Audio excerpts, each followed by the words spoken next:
Joining the conversation along with Caddy and David, MS Now senior national security reporter David Rode, Democratic Congressman Adam Smith of Washington. He's the ranking member of the House Armed Services Committee. Adam, it's good to see you again. You knew me when I was 31, and we served together on the Armed Services Committee. And let me just say, I'm sorry for anything. I think you had very everything. sound judgment back then, Joe. Thank you so much. I am forgiven. I appreciate that, Mr. Chairman. I'm curious. Help us. I talked to Chuck Schumer, and I was trying to get him to say two things can be true at once. One, it's very good that a terror state's military capabilities have been eroded significantly. At the same time, it may be a geopolitical mess out there.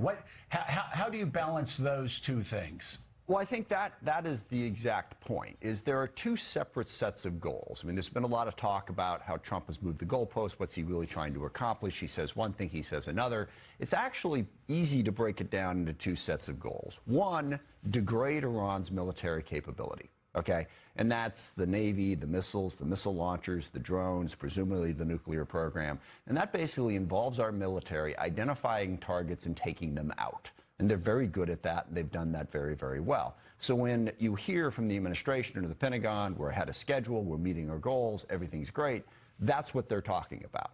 But that's not really meaningful in the long term. That doesn't fundamentally change Iran's role in the region, and that is the second set of goals. That is the implicit promise of all of this, is when this is done, Iran will be a fundamentally changed country on well, at least three, maybe four big things. One, they will no longer have a nuclear program. They will no longer be building ballistic missiles. They will be no longer supporting terrorist regimes in the region. And the fourth one is that they'll treat their people better. That one sort of hangs out there as more of a hope.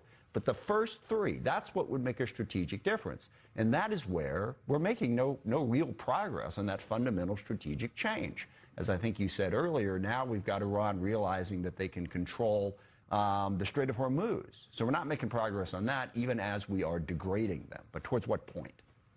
Congressman Smith, this is David Ignatius. I wanted to ask you, there's reporting now that the United States is sending significant additional forces to Marine elements, paratroopers, and now reports that Special Operations Forces are heading to the region. As you look at these reports, are you concerned that ground operations may be developing soon? As a ranking member of the committee, what's your judgment about whether that's wise or not? Just give us a sense about these new forces and perhaps new elements of the conflict that are ahead. No, I'm very concerned about it. We were briefed last week by the Pentagon. I had a meeting with Secretary Hegseth. I had a meeting with Chairman Kaine, and they maintain not our plan, not what we're going to do. But if the forces are being moved into the region, you have to ask the question, why? And there's large enough forces. They're certainly larger than what you would use for just a basic search and rescue mission. I've heard that explanation. Someone gets shot down, we got to go in and get them. But what are they going to be used for? We cannot get a clear answer to that question.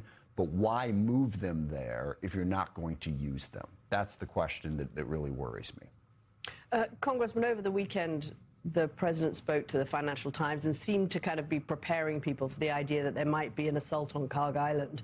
How would you, he said it would mean we would be there for a while. He said, I don't think we have any defense. We could take it very easily. How do you think any kind of an assault on Kharg Island might go for American Well, that's forces? what really worries me. And this sort of gets to your opening there about how Trump doesn't listen to anybody. He's just caught up in his own egotistical headspace.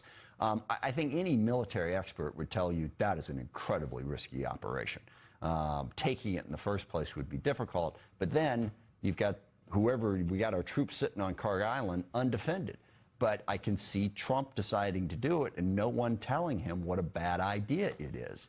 So I'm very worried about that. So, Congressman, let's talk about what the day after might look like here. That's the other open question, is that the president yesterday, in his defiant appearance on Air Force One, said we already have regime change. But that's not really clear that that's the case at all. And, in fact, reporting suggests that we don't know the health and whereabouts of the new Ayatollah.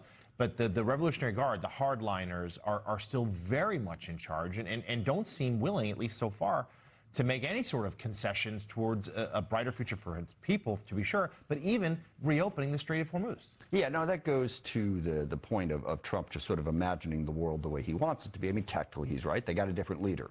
But a different leader wasn't the point. A strategic change in how Iran treated the region. And that's the interesting thing about the Strait of Hormuz. We went into this conflict with at least 3 big problems. One, the building towards a nuclear weapon, ballistic missile program, supporting terrorist groups. Now we got a 4th. Now they're strangling the Strait of Hormuz, and whoever it is who's running Iran, and where the current Ayatollah is, who knows, but whoever is running it is apparently very hard line.